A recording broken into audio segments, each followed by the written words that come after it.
Welcome to the latest episode of our podcast series for financial advisors.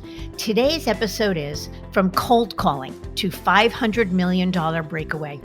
It's a former Merrill advisor's team-based approach to growth.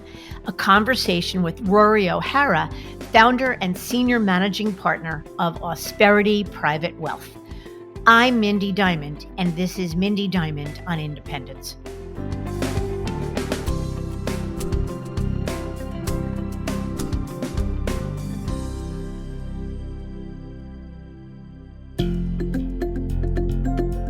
This podcast is available on our website, diamond-consultants.com, as well as Apple Podcasts and other major podcast platforms.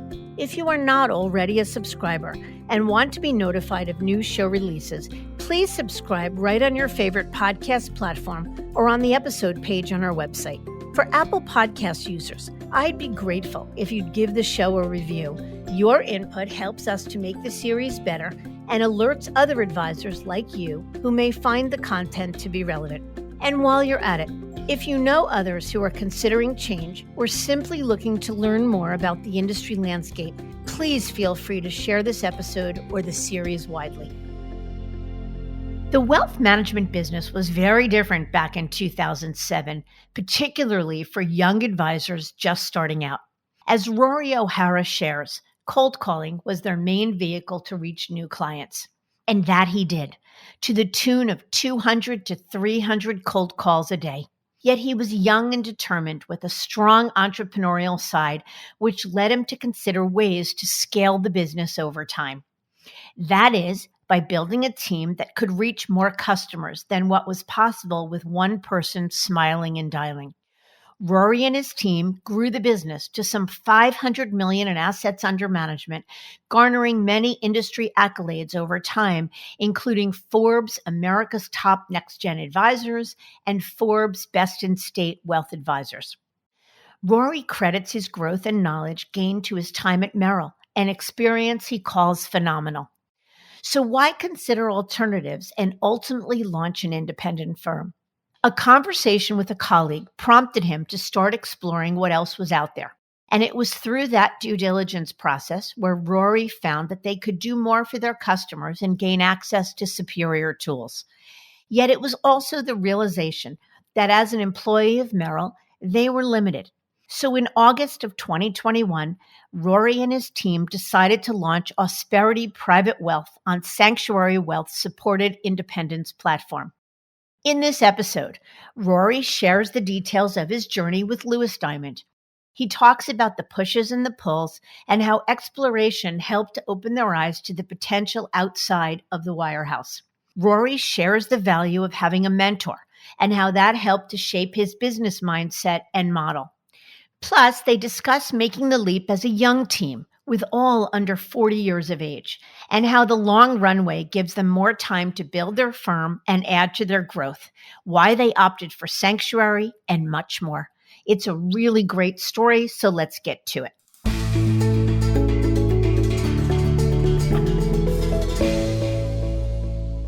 Rory, thank you so much for joining us today. Thank you, Lewis, for having me.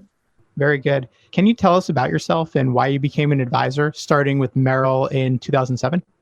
Sure. So I began working at an early age. I remember getting dropped off at the local caddy shack of a nearby country club, barely able to carry one bag, let alone two. And I've always been a pretty diligent saver. And when I reached high school, I had amassed a decent amount of savings, but wanted to grow that to a greater degree than what I was earning in the bank. And in having a discussion with my father, I became interested in the stock market, but I didn't want to lose that hard-earned money that I had saved, and made an agreement with me, which was extremely impactful, that I was going to invest $500. And if I ever wanted to take the withdrawal and get out of the market, but had lost money, he would make me whole. So I really had no downside in investing. And I did this right before the technology boom and then subsequent crash. But I remember I bought shares of Boeing, Cisco, and Corning. And from there, I was hooked. I was looking at the Wall Street Journal weekly, finding my stocks, and looking at the prices.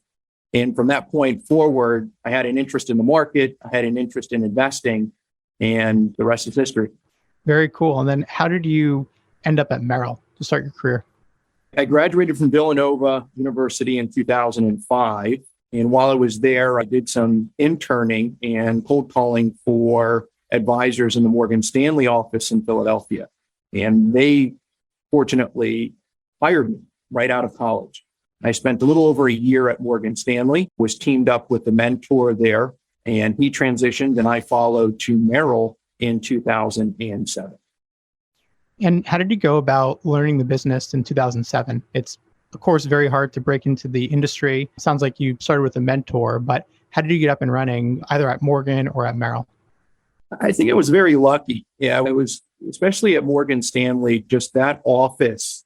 I was surrounded by other younger advisors, many of which were also hired out of college, and we were all cold calling. And I learned how to cold call sitting in what they referred to as the bullpen, which were the cubicles in the Morgan Stanley Philadelphia office. And I pretty much just followed along. The individual sitting next to me, I was fortunate to have been placed there, and he was cold calling every day, trying to schedule appointments. So I listened to his script and copied it. I started calling a different company, not to step on anyone's toes, but we were all reaching out to usually Fortune 500 companies trying to schedule appointments. And for me, I was 22 years old, but looked like I was probably 17. And I would cold call under my full name, which was Robert Joseph O'Hara. It sounded older than Rory O'Hara, and was trying to schedule appointments with individuals at a specific company. Many times when I met that individual, one of the first things they said was, wow, you look young. And I did, and I was, but I knew I had 30 minutes with that prospective client to engage them and try to move forward with establishing a relationship and opening an account. So I was lucky in the sense that it was a great environment of younger advisors trying to make it in the business, but also we were doing so in 2006 and 2007 before the great financial crisis. And then during that period of time, we were primarily in targeted companies that allowed rollovers out of the 401k plan prior to age 59 and a half. So I knew if I had a prospective client on the phone that had, say, $500,000 in the 401k, I could likely open up an account for $150,000 to $200,000 and begin the relationship, hopefully provide better performance because we had access to more investments than the options inside the 401k plan, begin building a financial plan, retirement plan for that prospective client. But in doing so, I learned that company like the back of my hand. I knew their 401k plan options, how the 401k process was, the pension plan, retiring and exiting from the company, and really built a niche with inside of those companies. And that also allowed us to gain traction and allowed me to gain traction inside of that company from a referral standpoint. So learning the business was really the environment that I was in. Lucky enough, I was doing that in a time where people were taking phone calls and taking meetings in 2008 and 9 when the markets were crashing. And I think luck and placement had a lot to do with it. I would say, but it sounds like it's also hard work that you grinded it out, inherited a book of business, you built it from the ground up, and mimicking folks that you respect and who are willing to mentor you is an amazing way to begin your career. And I love the angle of starting and becoming an expert on a company, because even though you looked young and you were young, if you can become an expert in a certain area, you can punch above your weight class and really build credibility. So I respect that, and I understand how you got started. Thank you for sharing that. Wanted to ask you about, just given your immense amount of success, now that we're in 2023, we're long past the 2008 bullpen days. You, I'm sure, had a very nice office with doors at Merrill before you left, but you built a $500 million plus practice. You were under 40 years old and were ranked as the number 3 top next generation advisor on the Forbes list in the past. So I'm just curious, how did you go from guy in the bullpen to building this immensely successful practice today? Well, I think my team has a lot to do with that. And as I made it through the training program and the client base started to grow, I really wanted to complement my skill set and what I was doing for clients. And that was working with another advisor and adding another advisor to the team. And now there's 2 cold callers, and then utilizing interns that were cold calling and trying to schedule appointments for us to really just expand. And it's one of those things where, if you have the hot hand, you feed the hot hand, and cold calling was working. So how do we enhance that? How do we grow that? How do we get in contact with more individuals at the select companies and schedule appointments? And then that evolved to, we have this client base that exists. And yes, we're growing, but how do we create a great client experience? And that's where hiring a relationship manager and Jen Fisher came into play, where let's do the little things. We hear a client's child just got accepted into college, going online and buying a sweatshirt from that university and sending it to our clients. When we hear of a client's having their first grandchild or a grandchild, going online and sending them a little care package of onesies and diapers and things of that nature. So it's vision that I had, but I struggled with executing it just based off of time. And from there, the client experience has been something we've been very focused on the last 10 years. And cold calling isn't working as much anymore because of the do not call list. Or, I don't know about you, Louis, but I don't answer numbers that I don't recognize. I'm not trying to have anybody sell me car insurance or let me know that my warranty is expired. So we've had to transition to primarily a referral-based business in terms of growth. And I believe you do that by creating a great experience for clients. And that's been really the centerpiece of growth over the last 10 years. I was fortunate to build the clients and create a base. And now it's a lot of just organic growth that's occurring.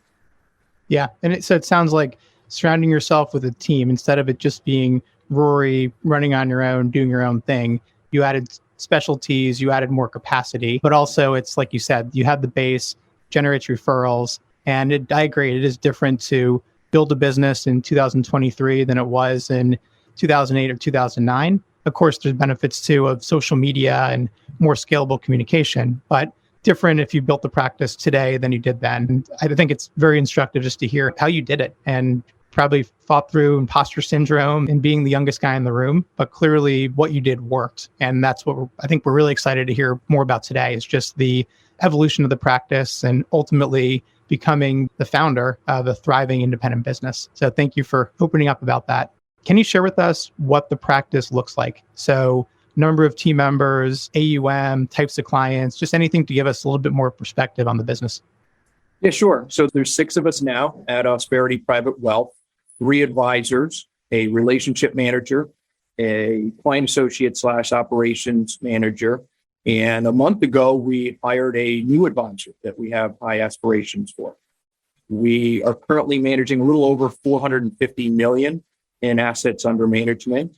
And 80% of our clients have between $1 and $5 million in assets with us.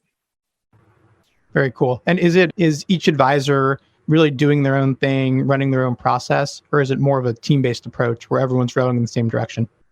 Yeah, it's very much a team-based approach. I do believe trust is the most important part of this business and the relationship with each client.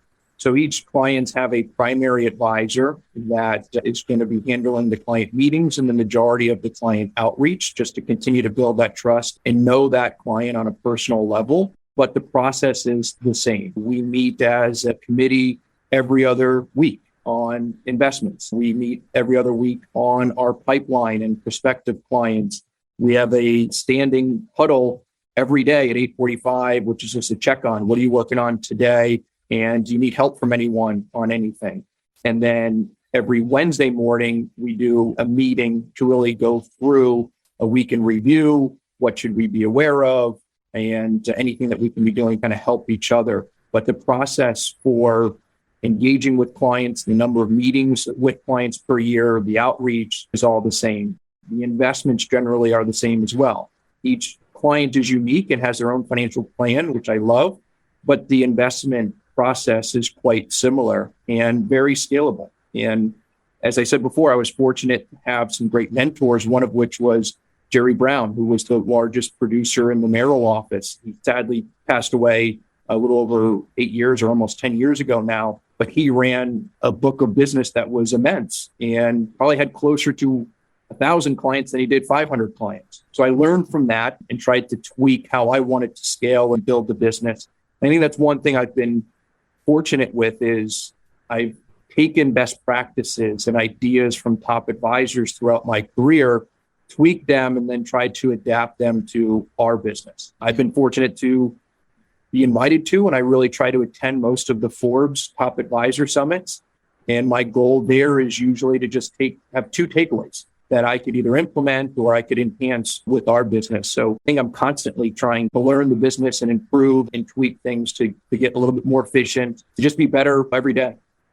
Yeah, it sounds that way. So to kind of paraphrase, and I'll just check your understanding, each client receives a somewhat similar experience. Their advisor might be different. So it's not every advisor is working on the same exact clients, but the deliverable is going to be somewhat consistent. And that's what makes it scalable. Is that accurate? You're exactly right. Yeah. And in terms of myself, Jeff and Shane, the primary advisors, we have similar skill sets, but we're a little bit different in terms of areas of expertise. I'm more well-versed and more interested in private investments and alternative investments. So I can be brought in to discuss that in detail. There's other areas within planning and taxes where Shane or Jeff might be more well-versed, and they can get brought into situations either behind the scenes or directly in client discussions and meetings. And we found that this process works well, and it's, to your point, scalable. Excellent. Can you share a little bit about this statement? I saw on your bio, or maybe it was your LinkedIn profile, you have a comment that says, I help baby boomers and high income millennials achieve financial independence so they can spend time on what matters most to them. I like that. It's different than something I've heard in the past. Can you explain what this means? And briefly, how do you accomplish this goal for your clients? Yeah, I think I'm trying to speak to my niche. So baby boomers are who I targeted when I was cold calling. And high-income millennials has really been the fastest growing segment of our clients. Just through referrals, I'm a millennial myself, so many of my friends and friends of friends have reached out. So I'm trying to speak to those two niches. But the point of reaching financial independence is really coming from the financial planning work that we do. We utilize e-money, and that's a target point that we show clients. Hey, this is the theoretical year where based on your current lifestyle and spend rate, you could retire and live comfortably into your 90s. And from that point on, we do a lot of what if scenario planning, which really helps clients with their own goal planning. What if you retire a little earlier and spend less? What if you want to enhance your lifestyle? What if people want to buy another property? A lot of financial planning is if this, then that, right? If I want to live this lifestyle, then I need to work until X. It's all subject to change and adjustment, but we try to at least target when work becomes optional. And it's kind of a fun goal for clients that we found they've gravitated towards, and it's allowed us to really expand the planning discussions from there. I think that you should change the tagline. So we help you find when work is going to be optional. That's a great goal. I love the advice. I might steal that. And this is jumping ahead a little bit, but we're on the topic. Has your ability to help your clients achieve financial independence, has it been changed now that you are running an independent practice versus when you're practicing at Merrill? I'd like to think so. I know that I was client first in deciding whether to leave Merrill, where I was very happy, and go independent or create a different structure for my team and I and for clients. But I do believe after doing the research that we can provide more access to clients from an investment perspective, specifically in the alternative investment space, which has been an area that we've really allocated significantly more to over the last 5 years. We have access to interval funds and private investments for clients that are not qualified purchasers, that don't have 5 million in assets, that are great for providing differentiation and diversification to a portfolio. The e-money platform where we do our financial planning is vastly superior, in my opinion, than the Wealth Outlook and the financial planning proprietary software that I was utilizing at Merrill. So I believe we're able to provide better outcomes to clients. That was really the main reason for looking outside of those Merrill walls and moving forward with this journey. Interesting. And we'll talk more about that. Another thing I noted about your team, and this was one of the reasons I was extra excited to speak with you today, is that I know when you moved, the entire team was under 40 years of age, which is remarkable, especially for such a large business. You don't really see that very often. How did you assemble this team, and why do you think the age of your team is a positive? Yeah, like I said before, I think I assembled it out of growth and wanting to continue growth and wanting to continue to scale. But we're all like-minded individuals. We're very competitive. We're young, high energy, with high aspirations. And I think we feed off of each other, and we're friends. We enjoy hanging out. We try to go off site once a quarter and either volunteer or go out to dinner or do some sort of fun activity. And I also know that it's different. And I think we embrace that. And I think different sells. So being all under the age of 40 is different than the average advisory firm and advisory practice.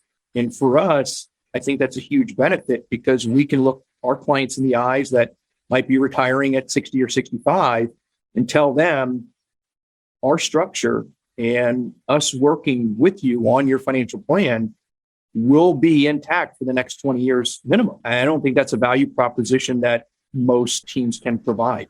So it's different. And that's something that I think has helped us win business in the past. I would agree. It's different, but different's good. You got to figure out a way to be different. Do you think, though, that not having gray hair in the room and having folks within your team that are closer in age to many of your baby boomer clients, do you think it's hurt your business in any way? Do you get introduced to prospective new clients and maybe they're not comfortable because you don't have folks within the firm that are closer in age and experience to them? I'm sure it has. I'm sure there's individuals. I mean, believe me, I used to make 200 to 300 cold calls a day and try to schedule appointments. And I'm sure many of those individuals that I met with did not move forward because they thought I was too young or too inexperienced. But there's a lot of prospects out there. And there's a lot of individuals that did say yes that I am so thankful for and love working with. That, yeah, I'm sure that has held us back to a degree, but there's so much opportunity. I'm a glass half full type of person. This is how I structured my team and how we move forward. You get yeses, you get nos. You're going to get a lot more nos than yeses. And for me, that just kind of rolls off and I pick myself up and move forward. Yep. And you don't be all things to all people. And if someone didn't want to work with you or your business because you didn't have someone that was closer to their age, then they probably weren't the right client. And you might lose some opportunities, but I would guess too that you stuck out versus the competition on many clients that you did win as well. So that's the great thing about being an advisor and certainly running your own business is you get to craft the company, you get to craft the vision, the mission, everything, and match it to what you think is best for your clients and your target market. Certainly is.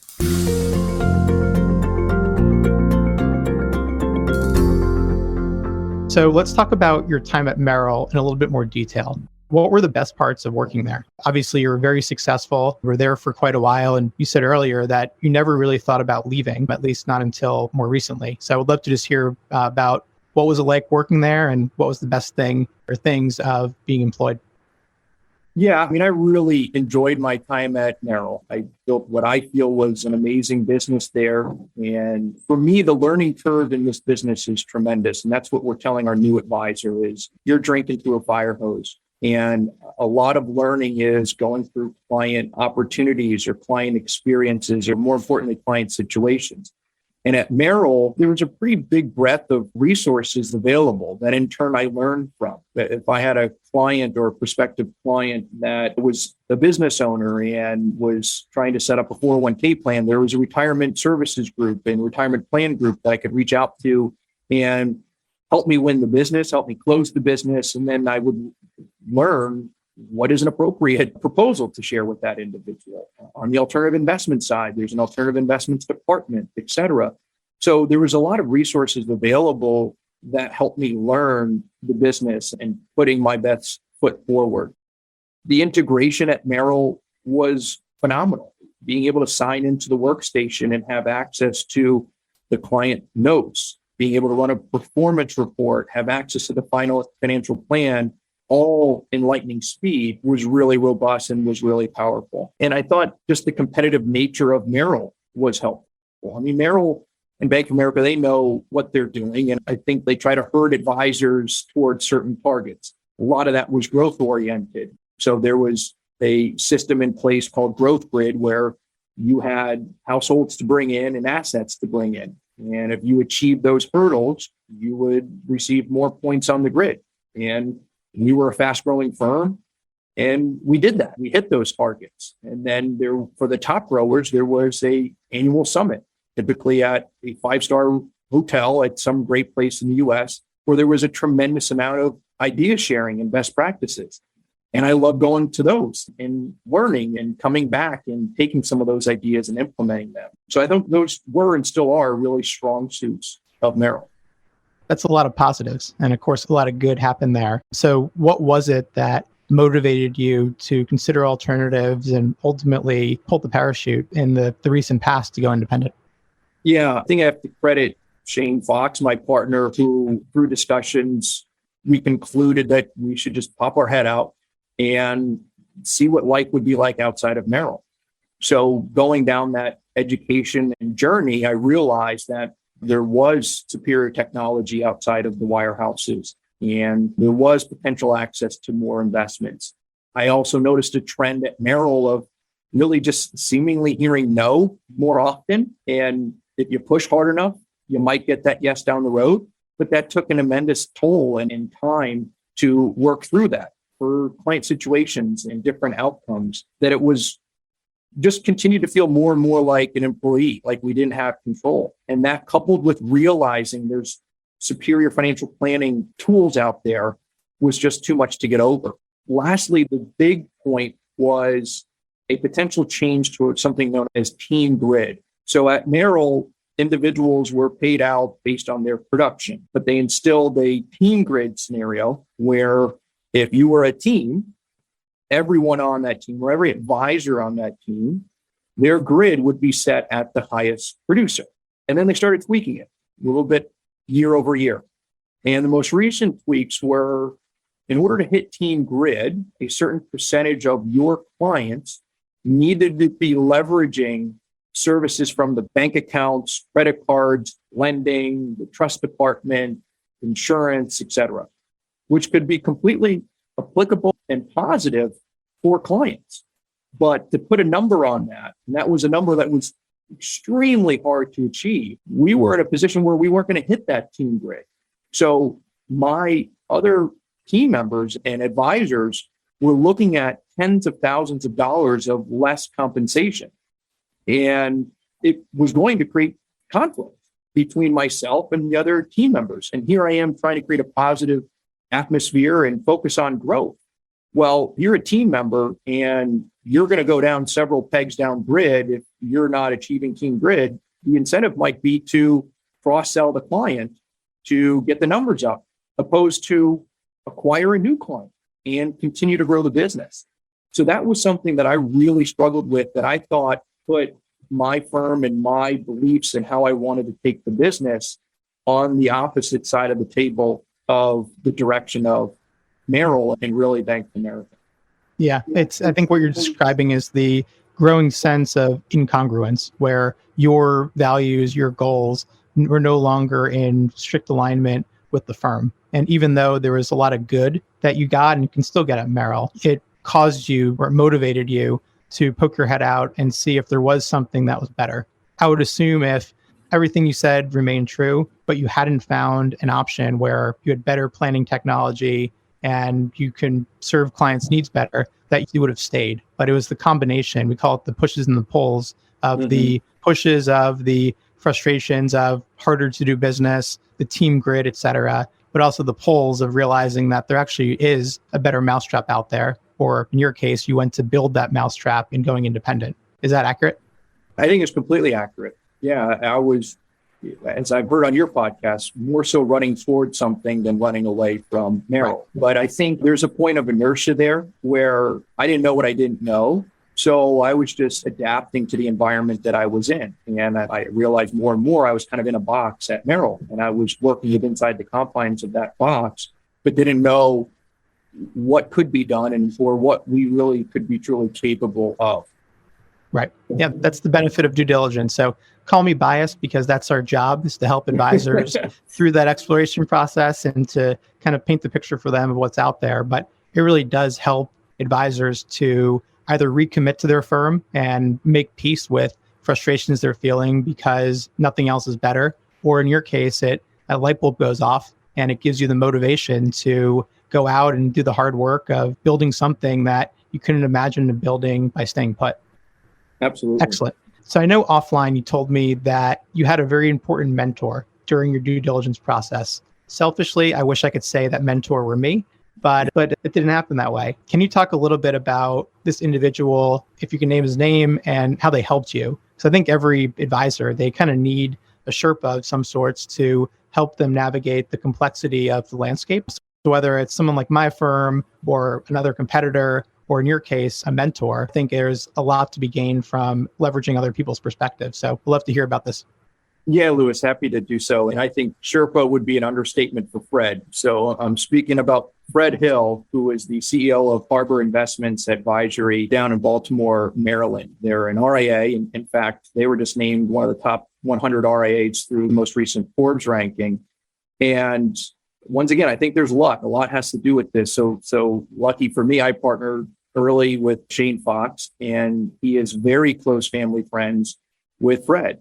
And Fred began the educational journey of teaching us about what is an RIA, what is the independent landscape. And his background really gave him a unique ability to do so. So he spent over 20 years in management at Morgan Stanley and then left to create and run an RIA. And obviously, as we know now, a very successful one.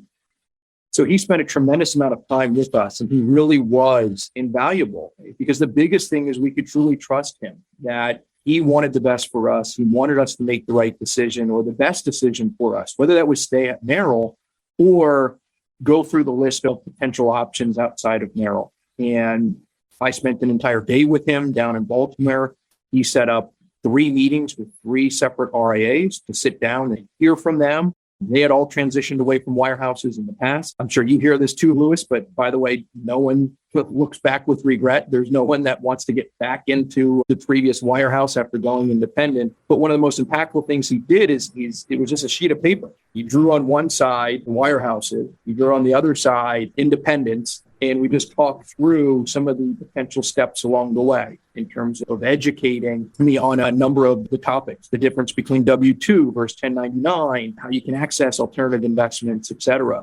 He was extremely thorough and patient because we took 2 years of due diligence to try to figure this out.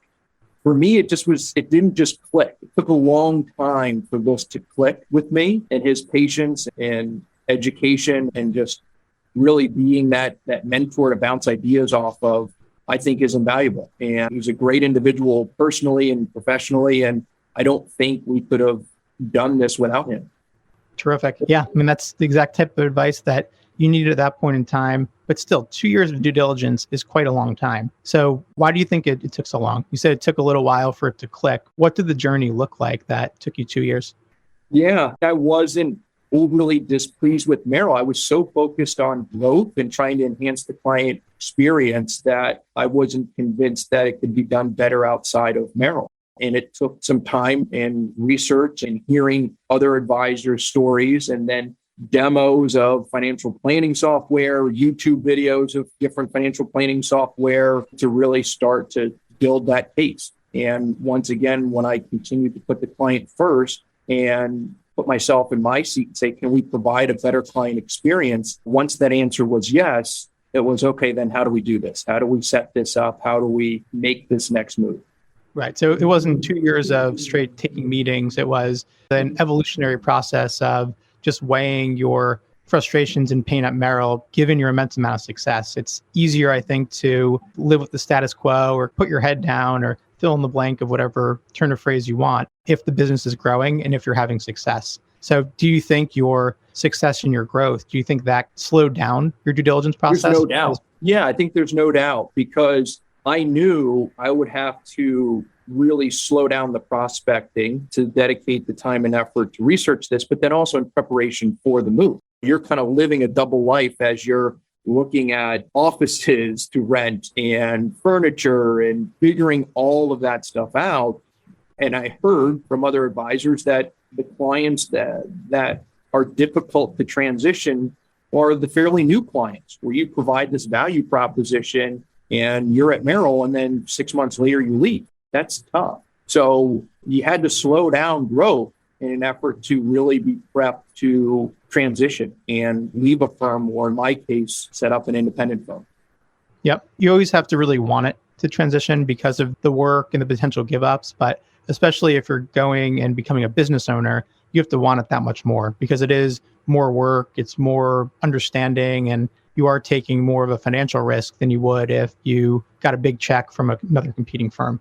So ultimately, after these 2 years of due diligence, you opted to affiliate with Sanctuary Wealth, which is a very popular supported independent platform, and Fidelity as your primary RIA custodian. Can you talk about these choices, how you found them, and ultimately why you opted for the combination of Sanctuary and Fidelity to help get you out of Merrill and now to help enable your business?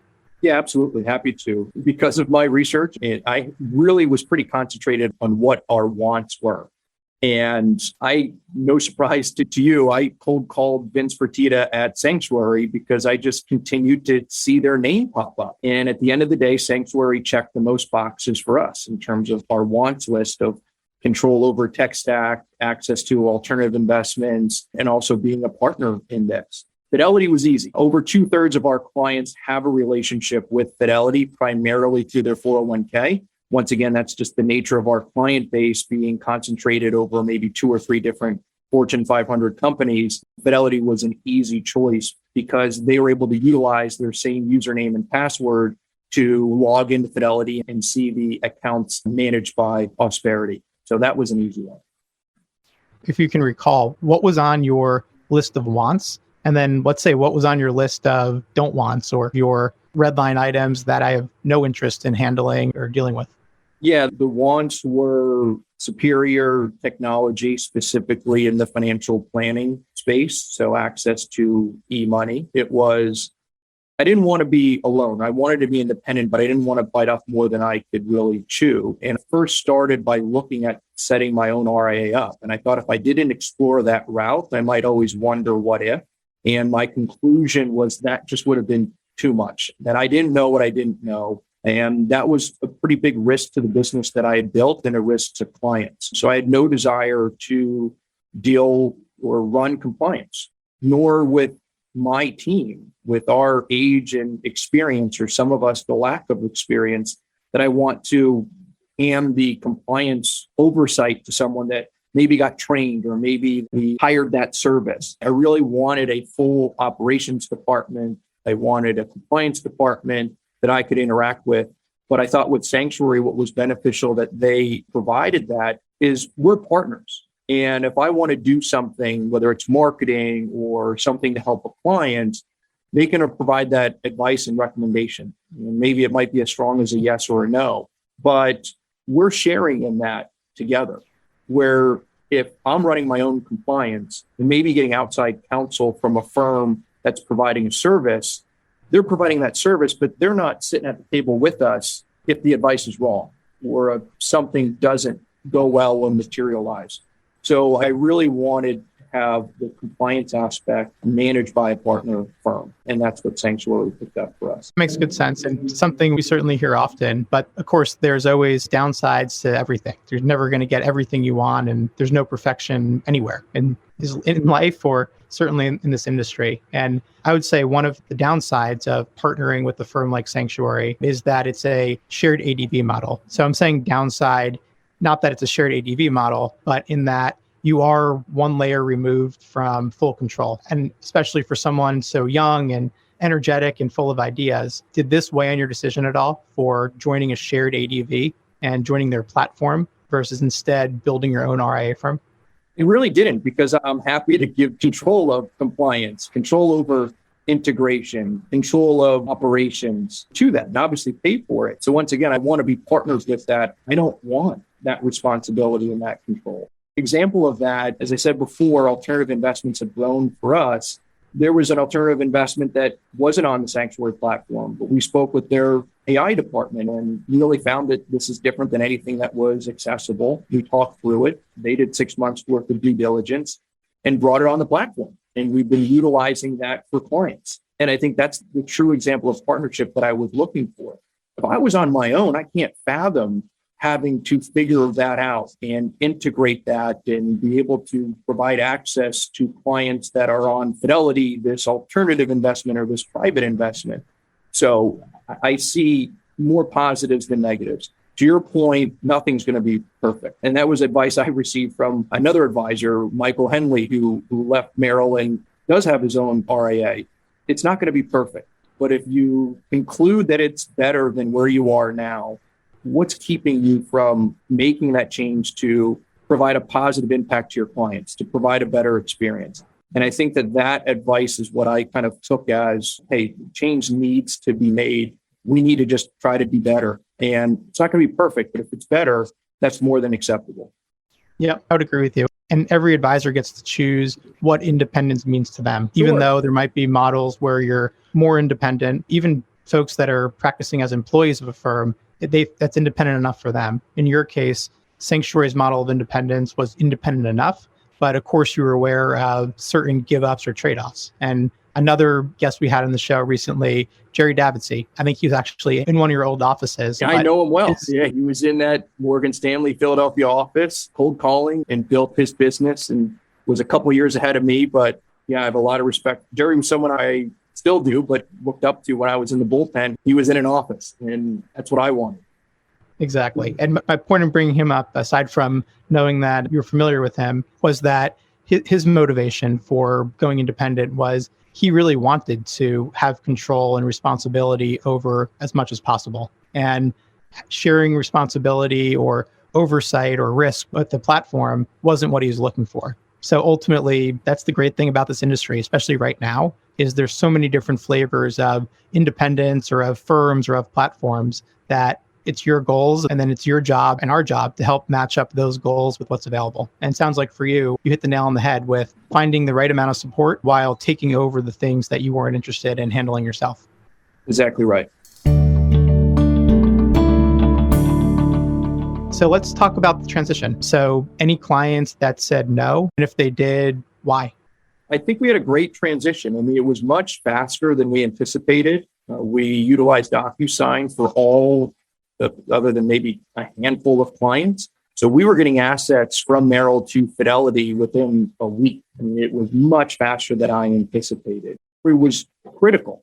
A lot of the sanctuary management was former Merrill. So they know Merrill inside and out and kind of prepped us for what to expect coming out of Merrill and transitioning, and also provided a great idea that I utilized, which was to schedule web access for clients. So we left on the typical Friday afternoon, but I had an email to clients with links to join a WebEx Saturday morning, Sunday afternoon, and Monday morning, where I discussed our new firm, why we left, the partnership with Sanctuary, the partnership with Fidelity, and I went through some commonly asked questions. And that really helped with the discussions that we had with clients because they were able to get some background. And that was advice from Sanctuary, from another partner firm that had recently done that and saw a huge positive in the transition because of it. I believe we transitioned about 94% of our book of business. We really pretty much wanted everyone. We ran a pretty clean book at Merrill. So we wanted to bring over all clients and really tried to, and we hit 94%. So something we were very happy with. But yes, I mean, 6% did not come with us. There was one client in particular that wanted us to match a fee rebate or a fee reduction that was offered by Merrill. And that's something that we did not do and did not want to do, but that was a reason for leaving. Maybe it was the lack of gray hair to what you had asked earlier for some of the other members of that 6%. But my target was 90 and we hit 94. So I was very happy. 94 is exceptional. I think if every advisor knew they can bring even 90% of their business over with certainty, my job would be a lot easier. I think there'd be a lot more advisor movement, and 94 is a terrific amount of success. So congratulations. But let's talk about your new responsibilities. So that is a big reason why many advisors still aren't interested in going independent. They would prefer to, if they left, go to a firm that would be more of a full service W-2 option or more of a similar firm than they're used to. So curious, now that you're independent and it's been a good number of months and you're through the transition, what are your new responsibilities that are different from what you're doing at Merrill? Yeah, it's owner versus employee, but I love it and I wouldn't have it any other way. There's learning every day in terms of this. I think you have to dedicate time to work on the business, not just in the business. And that's something that is forced upon you in this type of environment. I'm also the type that really wants to understand everything before I delegate it out. So I've been reviewing payroll and understanding how billing works and checking billing, and then doing it along with my other partners to learn what's being done and why. It's all new to us. It's not overly complex, but because it's new, it takes some time to really click. But having the control aspect, I think, is extremely beneficial. We've made a recent push towards marketing, and that's something that I felt was not allowed when we were within Merrill. Being able to be active on LinkedIn, to create some video content.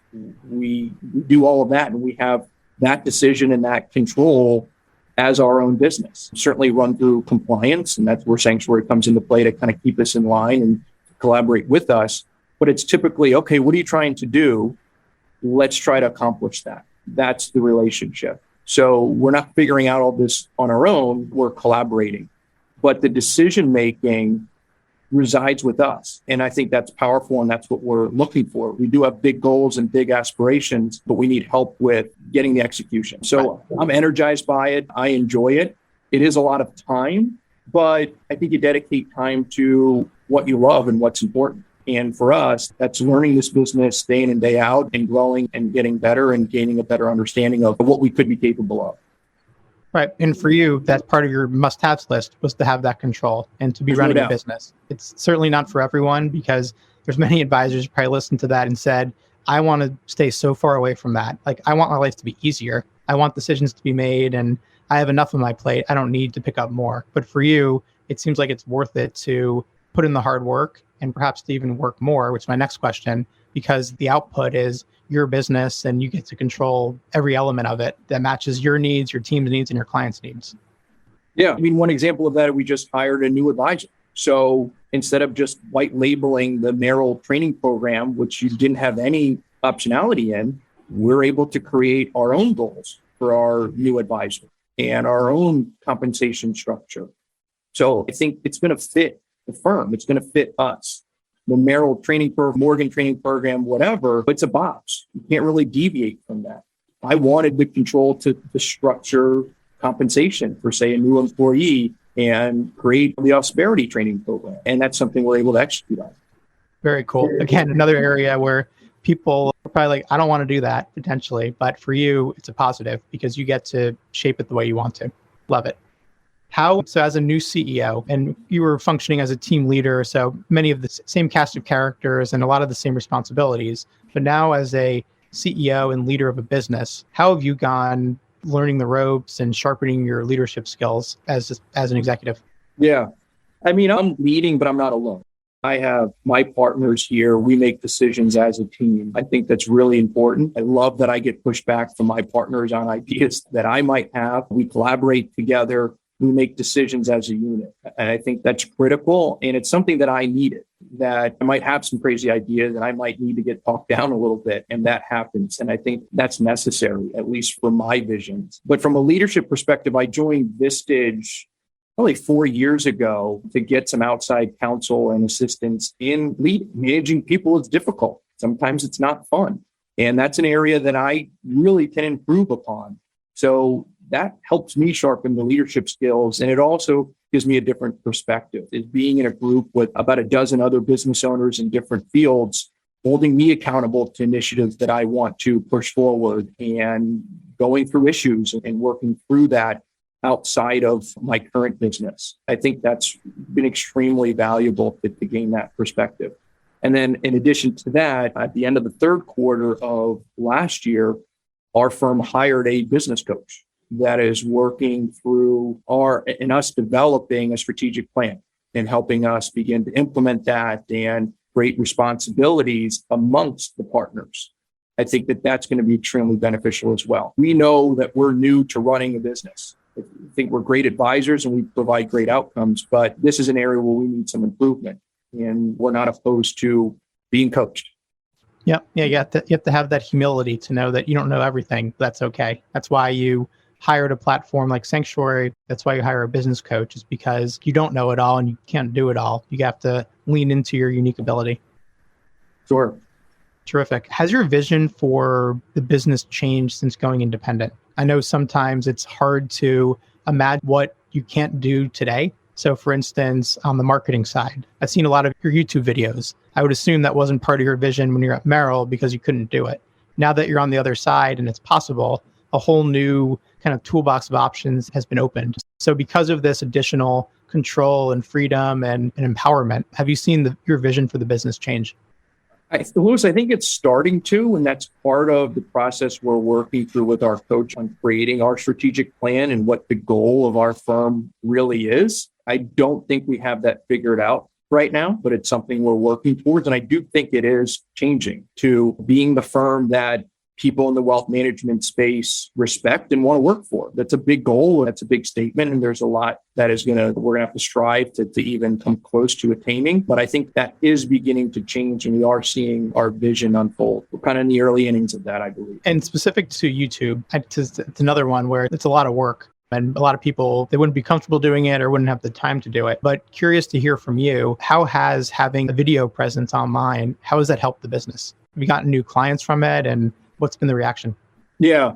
I mean, going back, that was on my list of wants. And through discussions with Jim Dixon, the CEO of Sanctuary, I wanted to develop a presence. I think that video is really powerful. And I wanted to develop, and I was open to being coached on that. And credit to Sanctuary, they enrolled me with Vicom, which is a marketing company that provides some coaching, some accountability.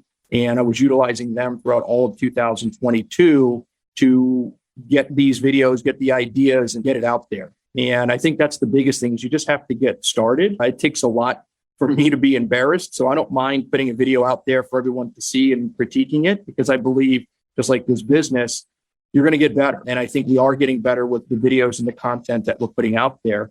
But I hope it helps clients. And the feedback has been positive.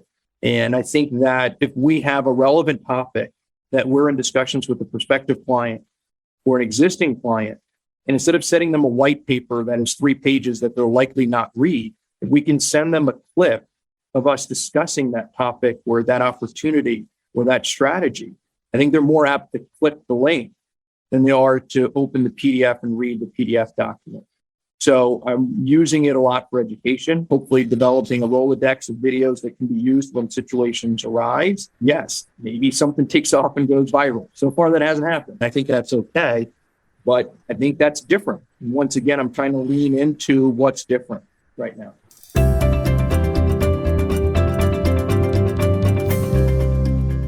A couple more quick questions for you, and then we'll let you get on with your day. As a young team with many years left to work, do you have aspirations to begin acquiring businesses? Obviously, at Merrill, you had the CTP, which is the internal succession plans, but now it's actually acquiring businesses, acquiring someone's equity for their practice. Do you have a goal of acquiring businesses, or is your goal more to do what you did recently, which was hire an advisor, bring them through your own training program, and kind of make all the talent homegrown? I think I want to do both. I know it's easier and I know we can accomplish the goal of bringing a new advisor in because I've done that in the past and with my other team members. So I know we can do that and do that well, but I think we're tailor-made to be a firm for retiring or soon to be retiring advisors to look at and say, hey, I got a book of business. I care about these clients. There's a real relationship there. Here I can transition, and these clients that I appreciate and have friendships with are going to be with the firm with the same individuals and same advisor for the next 20 years. So I think, once again, that's a really strong value proposition, and it's something that we're interested in. We haven't dedicated the time to really pursue that, but it has helped in that front from an education standpoint. I'm part of about a dozen other partner firm leaders that went through a merger and acquisition kind of due diligence where we did a few offsites and really talked through the opportunity in the wealth management space for M&A, but also educating us on how the economics work and things of that nature. So I'm very open to it. And I do think we'll pursue that in the future. Right now, we're not actively, marketing towards that. Understood. Last question for you. Any parting words of advice for those that are thinking about change, or even some of your old colleagues from Merrill? Anything you want to leave them with? Yeah, Lewis, I think we touched on it. It's two things. Put the client first, and it's not going to be perfect. Those would be the two parting phrases there. Put your client first. And if you can look yourself in the mirror and you conclude that you can create a better outcome or a better experience for your client, I think you really need to take a hard look at moving and making a change. And then additionally, realize as you're going through that due diligence, whatever you set up is not going to be perfect, but that's okay. Just try to do your best. Great advice, Rory. Thank you for being so open about your journey to growing a very successful book at a young age, the move to independence, and now really excited to see how things go for you at Ausperity, and looking forward to having you back a couple of years from now to talk about all the success you've accomplished. I'd love that. Thanks a lot, Lewis. I appreciate the opportunity, and it was a lot of fun. So thank you.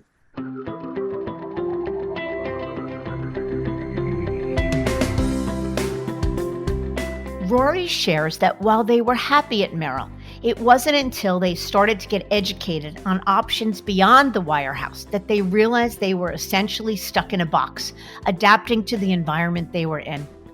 They didn't know what they didn't know until they stuck their head out to explore. In independence, they're able to truly put their clients first and provide a better overall experience, an experience they would not have otherwise been aware of. I thank you for listening, and I encourage you to visit our website, diamond-consultants.com, and click on the Tools and Resources link for valuable content. You'll also find a link to subscribe for regular updates to the series. And if you're not a recipient of our weekly email, Perspectives for Advisors, click on the articles link to browse recent topics. These written pieces are an ideal way of staying informed about what's going on in the wealth management space without expending the energy that full-on exploration requires. You can feel free to email or call me if you have specific questions. I can be reached at 973-476-8578, which is my cell, or by email mdiamond@diamond-consultants.com. Please note that all requests are handled with complete discretion and confidentiality. And keep in mind that our services are available without cost to the advisor. You can see our website for more information. And again, if you enjoyed this episode, please feel free to share it with a colleague who might benefit from its content. If you're listening on the Apple Podcasts app, I'd be grateful if you gave it a star rating and a review. It will let other advisors know it's a show worth their time to listen to. This is Mindy Diamond on Independence.